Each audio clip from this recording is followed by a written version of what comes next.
Assalamualaikum warahmatullahi wabarakatuh. Selamat datang di video pembelajaran komputer akuntansi Mayop bersama Teacher Mira Karmila.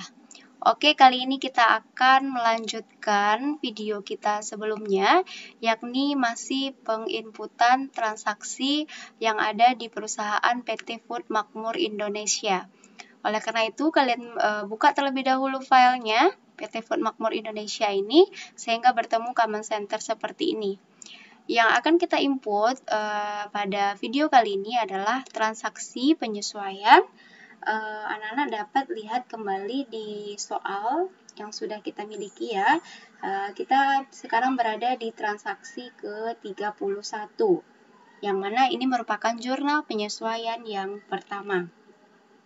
Baik, kita mulai saja. Untuk bukti transaksi 31 ini adanya rekening koran dari Bank Mandiri yang menunjukkan informasi sebagai berikut. Adanya jasa giro dan biaya administrasi.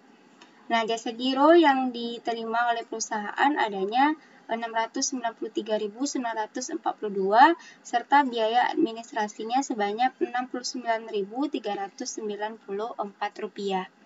Untuk pencatatan jurnal penyesuaian ini kita dapat buat di modul account ya, kemudian dipilih record journal entry. Nah, diisikan berapa nomor buktinya. Yang pertama yaitu BMP 12-1 pada tanggal 31 Desember 2010.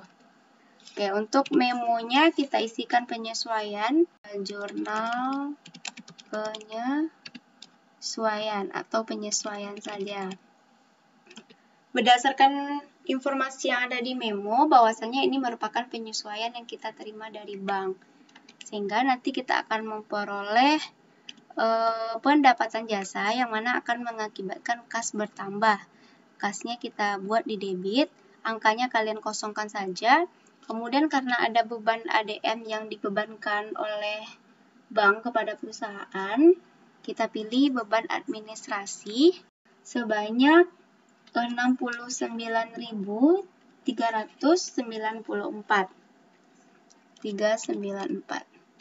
Kemudian adanya pendapatan jasa yang kita terima, maka akun yang kita pilih adalah pendapatan jasa atau pendapatan bunga sebanyak 693.942,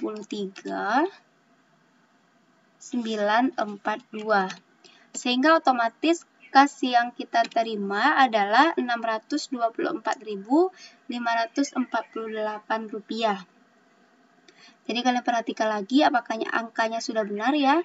Kita lihat lagi pendapatan bunganya 693.942, kemudian untuk beban ADM-nya 693.994. Oke, jika sudah benar kalian dapat record. Oke, kita lanjutkan ke bukti transaksi 32, yaitu adanya hasil stock of name perlengkapan yang menunjukkan saldo sebagai berikut. Nah, di akhir periode itu kan biasanya perusahaan selalu melakukan stock of name atau perhitungan secara fisik, baik itu adanya peralatan, perlengkapan, persediaan yang dimiliki oleh perusahaan. Nah, di sini hasil stock of name-nya adalah untuk perlengkapan.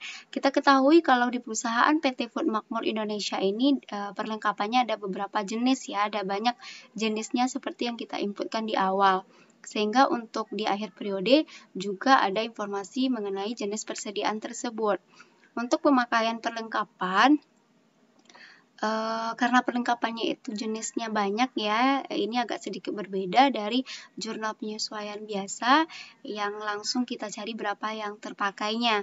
Namun di sini kita lihat dulu di bagian inventory, kemudian untuk count inventory-nya. Anak-anak, ini adalah tampilan berapa jenis persediaan yang kita miliki, mulai dari peralatan, bahan baku, bahan pembantu, barang jadi, ada mesin, kemudian ada perlengkapan. Kalian fokus saja ke bagian perlengkapan karena kita akan menginput jurnal penyesuaian perlengkapan. Seperti yang tertera di bukti memorial, bahwasanya nota itu tertinggal 12 bendel atau saldonya 12 bendel. Kita lihat ya nota. Nah, ini kan ada 20 tuh di tangan kita, sedangkan menurut perhitungan fisik, nota itu tinggal 12. Kalian buat aja 12. Kemudian, untuk pensil 2B itu tersisa 4 buah. Buat 4 lagi di bagian counted-nya. Kemudian untuk kwitansi tersisa 14 bundle. Kalian buat 14. Dan plastik merah besar itu 280 lembar. Kemudian yang terakhir untuk faktur itu tersisa di gudang berdasarkan perhitungan 13 bundle. Nah, ini adalah bentuk penyesuaiannya atau berapa sih perlengkapan yang terpakainya. Kalau kita lihat on hand dikurangi dengan counted berarti itu yang terpakainya ya. Berbeda antara yang ada di catatan kita dengan yang ada di perhitungan fisik. Kemudian baru kita klik di adjust inventory. Di sini kita diminta mengisikan akun penyesuaian untuk perlengkapan. Karena perusahaan menggunakan pendekatan neraca atau dianggap sebagai harta, maka perlengkapan itu ketika dipakai maka akan memerlukan akun beban perlengkapan. Kalian pilih beban perlengkapan, use account, kemudian continue. Oke, kita berada di di jurnal penyesuaian untuk adjust inventory bagi perlengkapannya. Kalian masukkan saja bukti memorialnya, yaitu BMP 12.2. Tanggalnya yaitu 31 Desember 2010, penyesuaian perlengkapan. Oke, sini ya, terpakai 8 unit untuk perlengkapan 1, juga seterusnya sampai perlengkapan 5. Nah, untuk jurnal penyesuaiannya kita lihat di rekap transaksi.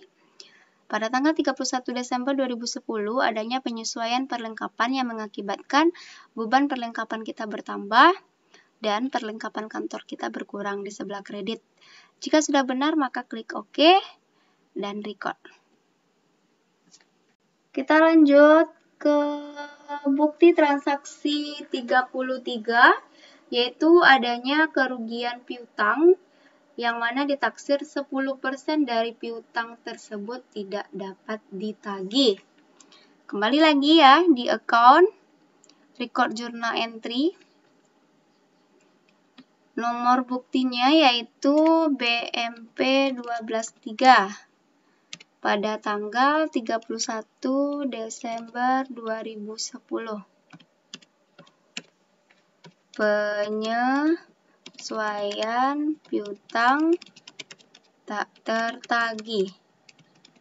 Katanya di sini terdapat 10% dari jumlah piutang akhir yang tidak bisa tertagih. Kita lihat dulu ya, berapa sih jumlah piutang kita tersisa. Di bagian akun list, ya bagian aset, ini terdapat piutangnya 15 juta. 15 juta, dari 15 juta itu 10%-nya tidak dapat tertagih. Sehingga kita peroleh 10% dari 15 juta adanya 1.500.000. Oke, jadi ada 1.500.000 yang diperkirakan tidak tertagih. Namun, kalian masih ingat dengan adanya akun cadangan. Nah, cadangan kita ternyata ada 1.200.000. Yang diperkirakan tidak bisa tertagih adalah 1.500.000. Sedangkan sudah kita cadangkan 1.200.000 sebelumnya. Berarti yang merupakan beban kerugian piutang kita pada bulan ini adalah 1.500.000 dikurangi dengan 1.200.000, yaitu Rp300.000. Nah, kembali lagi ke jurnal penyesuaian tadi, maka ketika ada taksiran kerugian piutang tersebut, maka akunnya adalah beban kerugian piutang, ya, bad debt expense, sebanyak 300.000 pada cadangan kerugian piutang atau allowance for doubtful debt, Rp300.000. Oke, jangan lupa perhitungkan adanya cadangan. Kemudian, untuk informasi berikutnya masih dalam transaksi yang sama, adanya iklan yang belum jatuh tempo, 1.900.000. Kita ketahui kalau di awal itu kan kita melihat bahwasanya ketika membayar iklan, perusahaan menganggapnya sebagai beban. Ya, itu juga kita lihat di neraca saldo bahwasanya akun beban iklan itu bersaldo gitu. Sehingga kita mencatat bebannya ini sebagai beban iklan ini sebagai beban. Ketika di akhir periode untuk melakukan penyesuaian, maka ketika itu dianggap sebagai beban, maka kalian catatnya adalah sebanyak yang tersisa ataupun yang belum jatuh tempo. Sehingga jurnalnya adalah iklan dibayar di muka. Kita lihat ada iklan dibayar di muka. Pada beban iklan. Iklan dibayar di mukanya sebanyak yang tersisa atau yang belum jatuh tempo, yaitu 1.900.000 pada beban iklan. Use account 1.900.000. Kemudian untuk transaksi yang ketiga, informasinya adanya asuransi bulan Desember 1 juta rupiah. Berbeda dengan iklan tadi ya, kita anggapnya di awal itu sebagai beban. Sedangkan asuransi kita di awal menganggapnya sebagai harta. Itu kan bisa kalian lihat di neraca saldo. Jika dianggap sebagai harta, maka yang kalian cari adalah beban asuransinya yang telah terpakai. Karena kebetulan di soal diberitahukan berapa yang terpakai, maka langsung itu yang dicatat. Jadi, kita buat akunnya beban asuransinya yang dulu. Beban asuransi 1 juta rupiah pada asuransi dibayar di muka.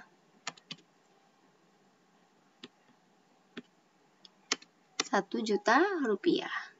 Oke, jika sudah benar kita klik record. Baiklah, kita lanjut ke bukti transaksi 34, adanya beban penyusutan yang dibebankan kepada overhead pabrik, yang mana adanya beberapa penyusutan yang berhubungan dengan pabrik, ada penyusutan gedung pabrik, penyusutan mesin pabrik, dan penyusutan peralatan pabrik. Oke, kalian buka lagi di akun record journal entry, masukkan BMP 12.4. Pada tanggal 31 Desember 2010, penyesuaian untuk penyusutan pabrik. Sama-sama kalian ketahui kalau sesuatu yang berhubungan dengan pabrik ini kan disebut dengan biaya produksi. Tepatnya adalah golongan biaya overhead pabrik. Ketika dipakai atau dikeluarkan biaya untuk pabrik, maka itu disebut dengan biaya overhead pabrik. Karena perusahaan menggunakan metode harga pokok proses, ya, dan menggunakan pendekatan neraca, maka ketika adanya pemakaian BOP, maka persediaan BDP kita akan bertambah. Atau persediaan barang dalam proses kita akan bertambah sebanyak berapa? Yaitu sebanyak penyusutan gedung pabrik, mesin pabrik, dan peralatan pabrik. Angkanya bisa kita kosongkan dulu. Kemudian untuk yang di sebelah kreditnya, apa-apa saja akun yang dikreditnya, yaitu akumulasi penyusutan gedung pabrik. Akumulasi penyusutan gedung pabrik sebanyak 500.000. Kemudian juga ada akumulasi penyusutan mesin pabrik sebanyak 590.000 rupiah, dan kemudian juga ada akumulasi penyusutan peralatan pabrik sebanyak 376.000. Sehingga untuk di debitnya persediaan BDP kita ya, karena pendekatan neraca, kecuali kalau pendekatan beban itu adanya BDP BOP. Kalau pendekatan neraca kita pakai persediaan BDP 1.466.000 rupiah. Oke, untuk penyesuaian penyusutan pabrik, persediaan BDP pada akumulasi penyusutan. Oke, dan record. Terakhir, kita lihat bukti transaksi nomor 35 ya, adanya informasi mengenai persediaan barang dalam proses yang ada di akhir periode. sebanyak 26.384.500, yang mana rinciannya ada untuk biaya bahan baku, untuk tenaga kerja, dan untuk BOP. Karena perusahaan kita menggunakan pendekatan neraca, maka untuk persediaan BDP-nya ini tidak kita jurnal. Nanti kalau perusahaan menggunakan pendekatan beban, maka barulah ada jurnal untuk penyesuaian atau pencatatan persediaan barang dalam proses akhir ini atau produk yang belum selesai. Karena tidak ada, maka no entry untuk dokumen transaksi 35. Oke, dengan berakhirnya dokumen transaksi 35, maka selesailah penginputan transaksi kita pada perusahaan PT Food Makmur Indonesia ini. Mudah-mudahan kalian dapat memahami ya semua transaksi, baik itu dari transaksi biasa sampai transaksi penyesuaian. Oke, terima kasih atas perhatiannya dan kita sampai jumpa di video berikutnya. Assalamualaikum warahmatullahi wabarakatuh. Bye-bye.